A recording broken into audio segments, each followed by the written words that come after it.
तरंग गति।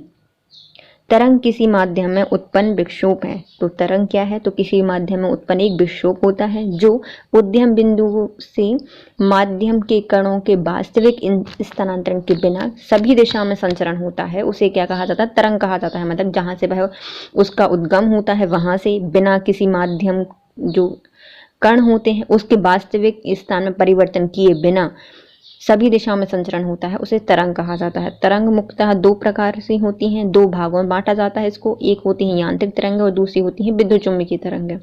यांत्रिक तरंगें क्या होती हैं? तो यांत्रिक तरंगें किसी भौतिक माध्यम से उत्पन्न वह विक्षोभ होता है जो बिना अपना स्वरूप बदले माध्यम में एक निश्चित चाल में आगे बढ़ती हैं। उसे क्या कहा जाता है? यांत्रिक तरंगें कहा जाता है। तो यांत्रिक तरंगें क्या होती हैं? तो किसी भौतिक माध्यम में उत्पन्न एक विक्षोभ है जो कि बिना अपना स्वरूप बदले माध्यम में एक निश्चित चाल से आगे बढ़ती हैं, उन्हें यांत्रिक तरंगें कहा जाता है।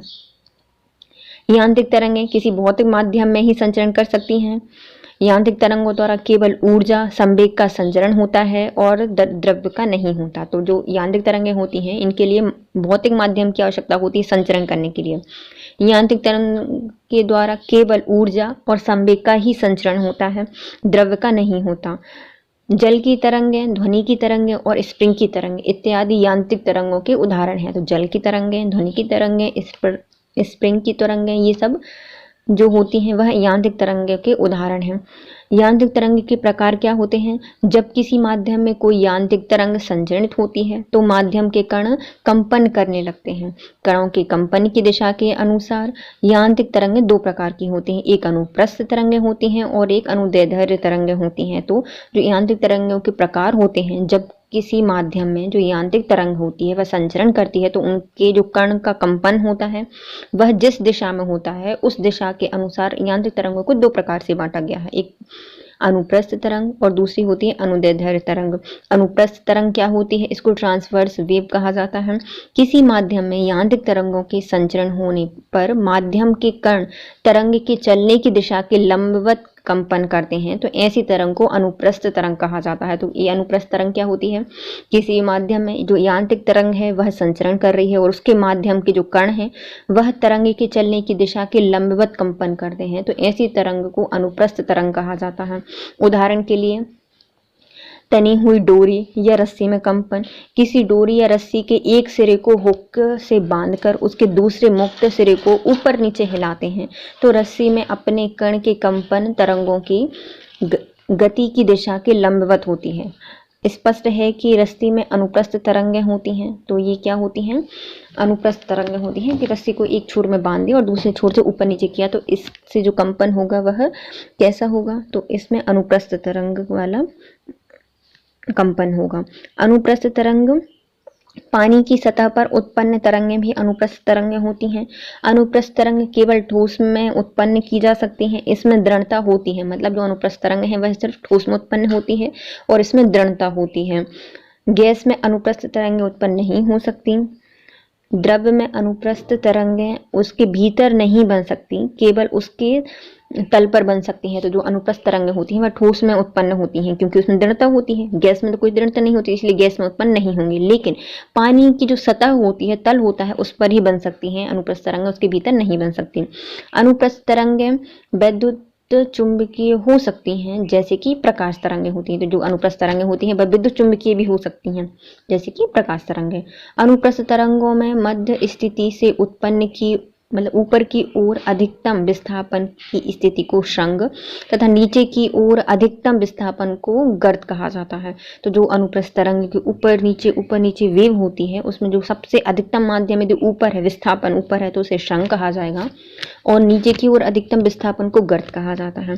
सब या किसी तरंग के दो लगातार श्रृंग या गर्तों के बीच की दूरी को, जो बीच की दूरी होती है वह नियत होती है, जिसे अनुप्रस्थ तरंगें ही तरंगदैर्ध्य कहा जाता है। तो कोई भी अनुप्रस्थ तरंग है उसके दो श्रृंग या फिर दो गर्तों के बीच की जो दूरी होती है वह नियत होती है और इसको क्या कहा जाता है? तरंगदैर्ध्य कहा जाता है। इसे ग्रीक शब्द लैम्डा के द्वारा प्रदर्शित किया जाता है। अनुदैर्ध्य तरंगें लॉन्गिट्यूडनल वेव कहा जाता है। किसी माध्यम में यांत्रिक तरंगों के संचित होने पर यदि माध्यम के कण संचरण की दिशा में समानांतर कंपन करते हैं तो उस तरंग को अनुदैर्ध्य तरंग कहा जाता है।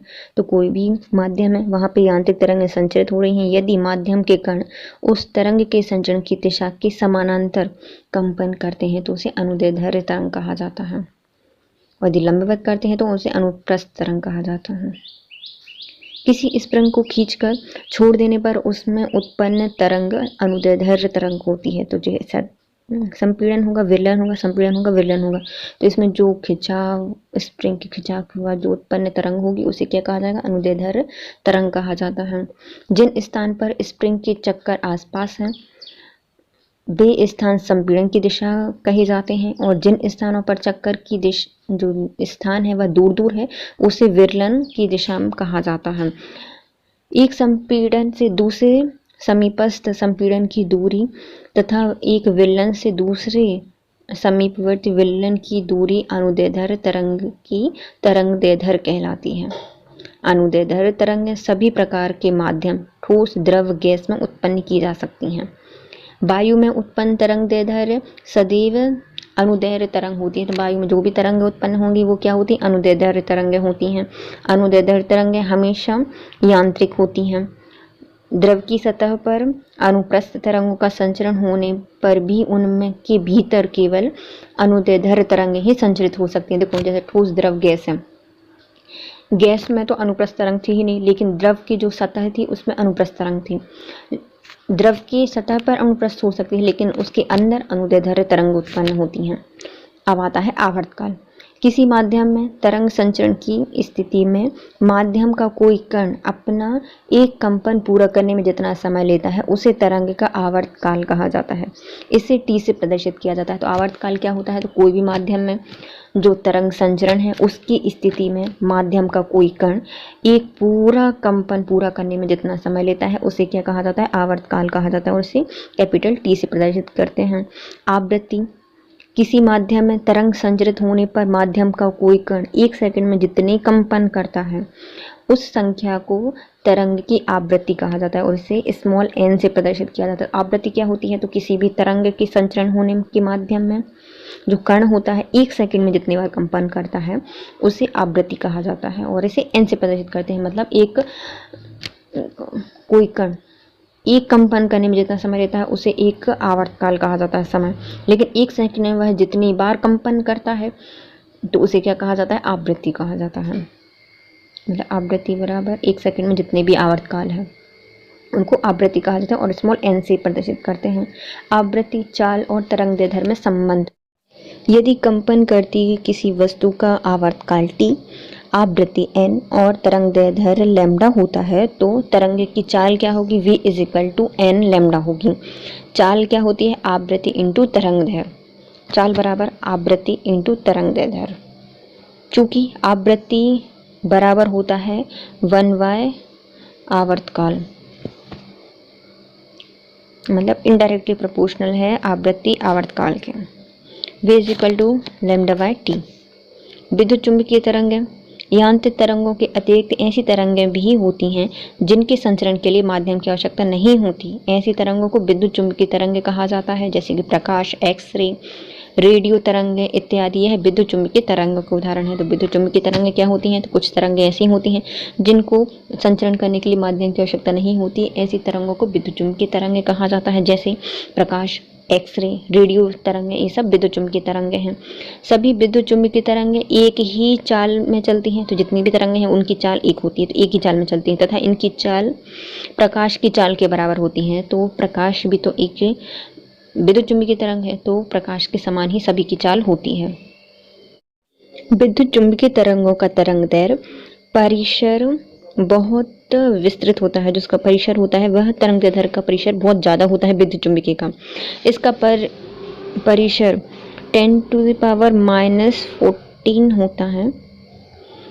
14 मीटर से लेकर 10⁻⁴ मीटर तक होता है। तो मतलब कितना होता है? 10⁻⁻14 से मीटर से होता है 10⁻⁻ 4 मीटर तक होता है। विद्युत चुम्बकीय तरंगों का वितरण निम्नवत होता है। जो विद्युत चुम्बकीय तरंगें होती हैं उनको भी अलग अलग किरणों से वितरण किया जाता है। जैसे कि पहले आती हैं गामा किरणें।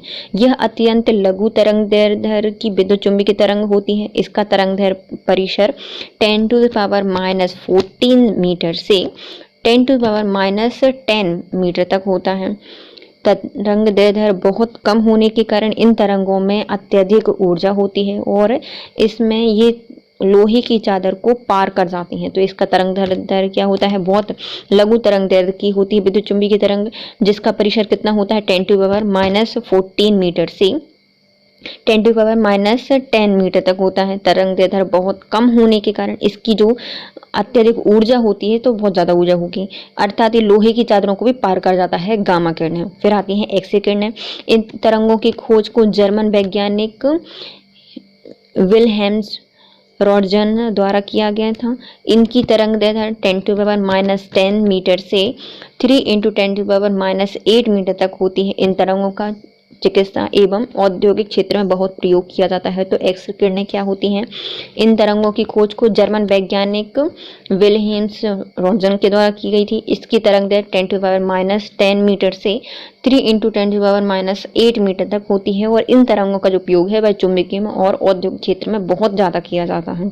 परावैंगनी किरणें, इन विकिरण की जो खोज है उनको जर्मन भौतिकविद जोहान रिटर ने किया था। जो परावैंगनी किरणें हैं इनकी खोज किसने की थी, एक जर्मन वैज्ञानिक थे जिनका नाम था जोहान रिटर, उनने की थी। इन तरंगदैर्ध्य की तरंगदैर्ध्य 10⁻⁸ मीटर से 4 × 10⁻⁷ मीटर तक होती है। ये तरंगें सूर्य के प्रकाश में, विद्युत विसर्जन में, निर्वात में और स्पार्क में आदि में उत्पन्न होती हैं। अदृश्य लिखाई होती हैं। उंगलियों के निशान का पता लगाने में और खाद्य पदार्थों के संरक्षण में इनका प्रयोग किया जाता है। तो परावैंगनी किरणें की खोज तो सबसे पहले आ गए अपने जर्मन वैज्ञानिक हैं जोहान पीटर। इन्होंने तरंगदैर्ध्य की खोज की थी और इसका तरंगदैर्ध्य कितना होता है 10⁻⁸ मीटर से होता है 4 × 10⁻⁷ मीटर होता है। इन तरंगों को कहाँ से उत्पन्न होंगी, तो यह सूर्य के प्रकाश से, विद्युत विसर्जन से, निर्वात से, स्पार्क से उत्पन्न होती हैं। उपयोग किस में किया जाता है, तो अदृश्य लिखाई में, उंगलियों के निशान का पता लगाने में और खाद्य पदार्थ के संरक्षण में इनका प्रयोग किया जाता है। अब आते हैं दृश्य विकिरण। इन विकिरणों को हम अपनी आंखों से देख सकते हैं, मतलब ये हमें दिखाई दे सकती हैं। इनका तरंगदैर्ध्य परिसर 4 × 10⁻⁷ मीटर से 7.8 × 10⁻⁷ मीटर तक होता है।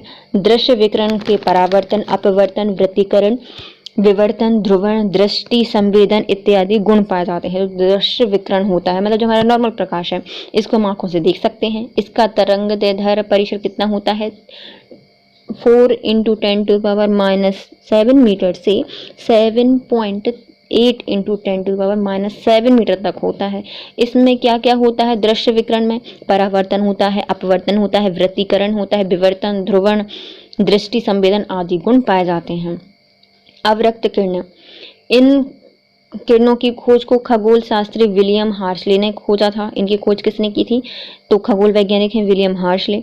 इसका तरंगदैर्ध्य परिसर होता है 7.8 × 10⁻⁷ मीटर से 10⁻⁻³ मीटर तक होता है। इन तरंगों की भेदन शक्ति अधिक होने के कारण यह घने कोहरे, धुएं को भी पार करके निकल जाती हैं।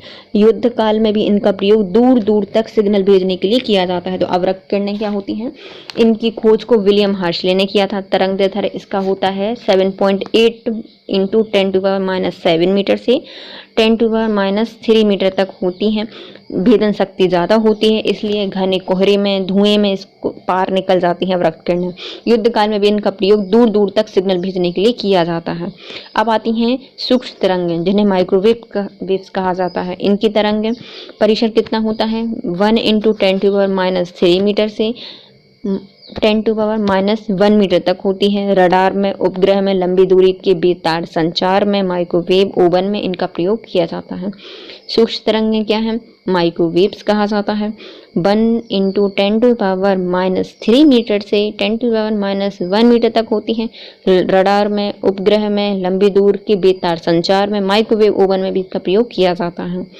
रेडियो तरंगें क्या होती हैं? तो इसका तरंगदैर्ध्य परिसर 1 × 10⁻⁻1 मीटर से 1 × 10⁻⁴ मीटर तक होती है। रेडियो एवं टीवी प्रसारण में इसका प्रयोग किया जाता है रेडियो तरंगों का। इसका परिसर कितना होता है? तो 1 × 10⁻⁻1 मीटर से 1 × 10⁻⁴ मीटर तक होता है और रेडियो में और टीवी प्रसारण में इसका प्रयोग किया जाता है। अब आते हैं इससे संबंधित प्रश्न कोश। तो निम्न में से कौन सी तरंग यांत्रिक तरंग है? तो कौन सी यांत्रिक तरंगें होती हैं? तो जो हमारी ध्वनि तरंगें हैं वह यांत्रिक तरंगें हैं, जबकि जो रेडियो हो गए, एक्सरे हो गए, प्रकाश हो गए, ये सब कौन सी थी? विद्युत चुम्बकीय तरंगें थी। ध्वनि तरंग एक यांत्रिक तरंग है। रेडियो तरंगे, एक्स तरंगे, प्रकाश तरंगे, ये सब विद्युत चुम्बकीय तरंगे होती हैं। यांत्रिक तरंगे किसी भौतिक माध्यम में उत्पन्न वह विक्षोभ होता है जो उसका स्वरूप बिना बदले माध्यम में एक निश्चित चाल से आगे बढ़ता है। यांत्रिक तरंगे माध्यम के कण की सीमित गति के द्वारा ऊर्जा एवं संवेग का संचरण करती हैं, परंतु माध्यम में अपने ही स्थान पर बनी रहती हैं। तो ये क्या करती हैं? जो यांत्रिक तरंगे होती हैं, इनके जो कण होते हैं वह सीमित गति के द्वारा ही ऊर्जा और संवेग का संचरण करती हैं, परंतु माध्यम अपने ही स्थान पर बने रहते हैं। दीर्घ रेडियो तरंगें प्रकाश की सतह से परावर्तित हो सकती हैं। जो दीर्घ रेडियो तरंगें होती हैं वह पृथ्वी की किस सतह से परावर्तित हो जाती हैं? तो ये सब जो दीर्घ रेडियो हो गई तरंगें, ये आयन मंडल से परावर्तित हो जाती हैं। रेडियो तरंगें पृथ्वी की आयन मंडल या फिर आयनोस्फीयर से परावर्तित होती हैं। यह मंडल 80 से 400 किलोमीटर की ऊंचाई के मध्य स्थित होता है और यहाँ की हवा विद्युत आवेश वाली होती है। बेतार के तार का संपर्क पृथ्वी के धरातल को परावर्तित किया जा सकता है। तो जो बेतार हैं उनके तार का संपर्क पृथ्वी के धरातल को परावर्तित कर सकता है। तो कौन कर सकता है? आयनोस्फीयर। रेडियो तरंगों के विक्षेपण के लिए वायुमंडल के निम्नलिखित स्तरों में से कौन सा स्तर उत्तरदायी होता है? जो रेडियो तरंगें होती हैं उनके विक्षेपण के लिए, परावर्तन के लिए कौन सा मंडल उत्तरदायी है? तो आयन मंडल। किसी तरंग शून्य में संचरण नहीं कर सकती। तो ऐसी कौन सी तरंग है जो कि शून्य में या निर्वात में गमन नहीं कर सकती? तो यांत्रिक तरंग, क्योंकि माध्यम की आवश्यकता होती है। तो ध्वनि तरंग यांत्रिक तरंग है जिसको माध्यम की आवश्यकता होती है, इसलिए वह निर्वात में या शून्य में संचरण नहीं कर सकती, जबकि प्रकाश, ऊष्मा और इलेक्ट्रोमैग्नेटिक ये सब शून्य में संचरण कर सकती हैं। ध्वनि तरंगों के संचरण के लिए किसी न किसी माध्यम की आवश्यकता होती है। ध्वनि तरंगें निर्वात शून्य में गति नहीं कर सकती। यही कारण है कि चंद्रमा पर ध्वनि तरंगों का संचरण नहीं होता। यहाँ दो व्यक्ति एक दूसरे से की हुई बात नहीं सुन सकते। तरंग संचरण दो प्रकार की होती हैं। एक होता है अनुप्रस्थ तरंग और दूसरा होता है अनुदैर्ध्य तरंग। ध्वनि तरंग एक अनुदैर्ध्य तरंग है। कॉस्मिक किरणें क्या हैं? तो कॉस्मिक किरणें एक आवेशित कण होते हैं। कॉस्मिक किरणें क्या हैं? एक आवेशित कण है। कॉस्मिक किरणें विद्युत चुम्बकीय स्पेक्ट्रम का भाग नहीं होती। यह उच्च ऊर्जा के आवेशित कण होती हैं जो कि अंतरिक्ष में लगभग प्रकाश की गति में गमन करती हैं। कॉस्मिक किरणों के संबंध में निम्न कथनों में से कौन सा सही नहीं है? तो कॉस्मिक किरणों के बारे में कौन सा कथन सही नहीं है? तो यह विद्युत चुम्बकीय तरंगें हैं? नहीं, ये तो आवेशित कण थे, तो पहला ही गलत हो गया। इनकी तरंगदैर्ध्य बहुत छोटी होती है। तो जो कॉस्मिक किरणें होती हैं इनकी तरंगदैर्ध्य बहुत छोटी होती है। यह बहुत अधिक ऊर्जा वाले आवेशित कण होते हैं, तो ये भी सही है। और ये सूर्य से उत्पन्न होती हैं। तो कॉस्मिक रे के 3 मुख्यतः गुण होते हैं। पहला, यह सूर्य से उत्पन्न होती हैं। यह बहुत अधिक ऊर्जा वाले आवेशित कण से बनी होती हैं और इनका तरंगदैर्ध्य बहुत ही छोटा होता है। अब आती हैं परा उच्च आवृत्ति की तरंग साधारणतः संचारित की जाती है। जो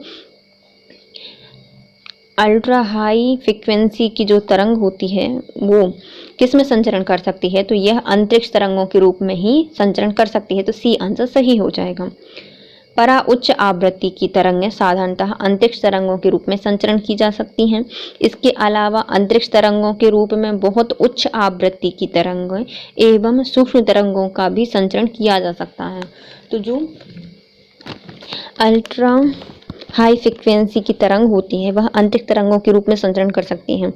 इसके अलावा अंतरिक्ष तरंगों के रूप में बहुत उच्च आवृत्ति की या वेरी हाई फ्रिक्वेंसी की तरंग एवं सूक्ष्म तरंगों का भी संचरण किया जा सकता है। दो उत्तरोत्तर शृंग या दो उत्तरोत्तर गर्त के बीच की दूरी क्या होती है? तो दो सब गर्त की बीच की दूरी या फिर दो शृंग की बीच की दूरी को क्या कहा जाता है? इसे कहा जाता है तरंगदैर्ध्य, वेवलेंथ कहा जाता है, जिसको लैम्डा से प्रदर्शित किया जाता है। माध्यम में किसी कण के एक पूरा कंपन किए जाने पर तरंग जितनी दूरी तय करती है उसे तरंगदैर्ध्य कहा जाता है। यह दो उत्तरोत्तर शृंग या फिर दो उत्तरोत्तर गर्त के बीच की दूरी होती है जिसे लैम्डा के द्वारा प्रदर्शित किया जाता है।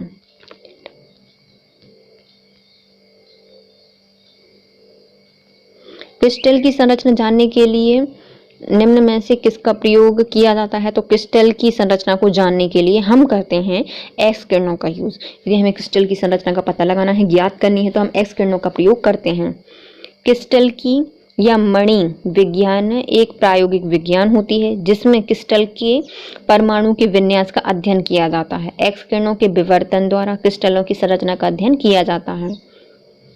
एक रडार जो कि शत्रु के वायुयान की उपस्थिति का पता लगाता है, किसका प्रयोग किया जाता है? तो ऐसे रडार में जो कि शत्रुओं की वायुयान की पता लगाता है उसमें हम करते हैं रेडियो तरंगों का उपयोग, क्योंकि रेडियो तरंग में ही IR वगैरह आ जाती है, इंफ्रारेड वगैरह हैं। रडार एक ऐसी प्रणाली है जिसमें विद्युत चुंबकीय तरंगें रेडियो तरंगों की सहायता से स्थिर एवं गतिमान दोनों प्रकार की वस्तुओं की रेंज, ऊंचाई और गति दिशा का पता लगाया जा सकता है। जब समताप मंडल में ओजोन का अपक्षय हो जाता है तो पृथ्वी के धरातल पर पतित विकिरण की तरंगदैर्घ्य कितनी होती है? तो जब भी जो समताप मंडल है उसके ओजोन परत का क्षरण हो जाता है तो जो पृथ्वी की धरातल है उस पर जो पतित विकिरण होती है उसकी तरंगदैर्घ्य होती है 10⁻⁻7 मीटर। बी आंसर सही है। परावैंगनी किरणों को उनकी तरंगदैर्घ्य के आधार पर 3 प्रमुख प्रवर्गों में विभाजित किया जाता है। तो परावैंगनी विकिरण को कितने आधार पर बांटा गया है? उनकी तरंगदैर्घ्य के आधार पर 3 प्रकार से बांटा गया है। पहला आता है UV1, UVB और UVC विकिरण। तो UVA विकिरण क्या होता है? इस विकिरण की तरंगदैर्घ्य 320 से 400 nm तक होती है। इसका विकिरण सुरक्षात्मक ओजोन परत से लगभग अप्रभावित रहता है तथा पृथ्वी की सतह पर आसानी से पहुंच जाता है। तो जो UVA विकिरण होता है इसका तरंगदैर्घ्य होता है 320 से 400 nm।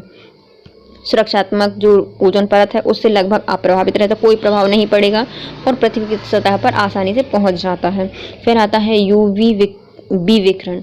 यह 280 से 320 nm की तरंगदैर्घ्य रेंज वाला होता है। यह विकिरण आंशिक रूप से ओजोन परत द्वारा अवशोषित किया जाता है परंतु इसकी कुछ मात्रा पृथ्वी तक ही पहुंच पाती है। तो जो UVV विकिरण होता है ये क्या करता है? तरंगदैर्घ्य इसकी होती है 280 से 320 nm और ये अवशोषित कर लिया जाता है ओजोन परत से, लेकिन कुछ मात्रा इसकी पृथ्वी पर पहुंच जाती है। फिर UVC विकिरण 100 से 280 nm की तरंगदैर्घ्य वाली रेंज होती है। यह विकिरण ओजोन परत से सबसे ज़्यादा प्रभावित होती है। अतः समताप मंडल में ओजोन का अपक्षय होने पर पृथ्वी के धरातल पर पतित विकिरण की न्यूनतम तरंगदैर्घ्य 100 nm की होती है। तो जो UVC विकिरण है इसका तरंगदैर्घ्य कितना होता है? 100 से 280 nm होता है। इसके विकिरण सबसे ज़्यादा प्रभावित होता है ओजोन परत से। समताप मंडल में ओजोन परत के अपक्षय होने पर पृथ्वी की धरातल पर जो पतित विकिरण होता है उसकी न्यूनतम तरंगदैर्घ्य 100 nm की होती है। 1 nm इज इक्वल टू होता है 1.0 इंटू 10⁻⁹ मीटर एंड 100 nm की nm बराबर कितना होता है? 100 इंटू 10⁻⁹ मीटर और पूरा हो जाएगा 10⁻⁷ मीटर की। निम्नलिखित में से किस प्रकार की तरंगों का प्रयोग रात्रि दृष्टि उपग्रहण में किया जाता है, तो ऐसे कौन सी तरंग है उसका प्रयोग हम ना रात्रि दृष्टि उपकरण में किया जाता है, तो ये है अवरक्त किरणों का प्रयोग। अवरक्त किरणें इंफ्रारेड वेव्स कहा जाता है। यह विद्युत चुम्बकीय तरंगों का एक प्रकार होता है जिनकी तरंगदैर्ध्य वेवलेंथ दृश्य प्रकाश से अधिक होती है। इनका प्रयोग लक्ष्य को ढूंढने का, निरीक्षण करने का, रात्रि दृष्टि आदि के लिए सैनिकों द्वारा किया जाता है। दूरसंचार के लिए प्रयुक्त तरंगें कौन सी हैं? तो दूरसंचार के लिए प्रयुक्त की जाती है माइक्रोवेव्स। टेलीविजन दर्शक डिश एंटीना प्रयुक्त करते हुए बरसात में उपग्रह सिग्नल नहीं प्राप्त करते, क्योंकि तो जो टेलीविज़न दर्शक होते हैं डिश एंटीना प्रयुक्त होते हुए भी बरसात में उपग्रह सिग्नल प्राप्त नहीं कर पाते, क्योंकि यह एंटीना छोटे होते हैं। बरसात की बूंदें रेडियो तरंगों की ऊर्जा को अवशोषित कर लेती हैं। दूसरा, बरसात की बूंदें रेडियो तरंगों की ऊर्जा की मूल दिशा को ही विचलित कर देती हैं। तो उपयुक्त तीनों, पहला एंटीना के छोटे होते हैं, ऊंचाई कम होती है, छोटे होते हैं। जो बरसात की बूंदें होती हैं वह रेडियो तरंगों की ऊर्जा को अवशोषित कर लेती हैं। और तीसरा, बरसात की बूंदें रेडियो तरंगों की ऊर्जा को मूल दिशा को विचलित कर देती हैं। बरसात में रेडियो तरंगें बरसात की बूंदों से टकराकर आंशिक रूप से या फिर पूर्णतः ऊष्मीय ऊर्जा में परिवर्तित हो जाती हैं तथा बूंद द्वारा अवशोषित कर ली जाती हैं। वर्षा की बूंदें रेडियो तरंगों की ऊर्जा की मूल दिशा को विचलित करने में भी अहम या सक्षम होती हैं। अतः इन कारणों से बरसात में उपग्रह सिग्नल प्राप्त करने में कठिनाई होती है। वर्षा के समय रेडियो सिग्नल कमजोर हो जाते हैं जिन्हें छोटे डिस्क एंटीना ग्रहण नहीं कर पाते। एफएम प्रसारण सेवा में प्रयुक्त होने वाली आवृत्ति बैंड का प्रसार कितना होता है? तो जो एफएम प्रसारण सेवा होती है उसमें प्रयुक्त होने वाली आवृत्ति बैंड का परास होता है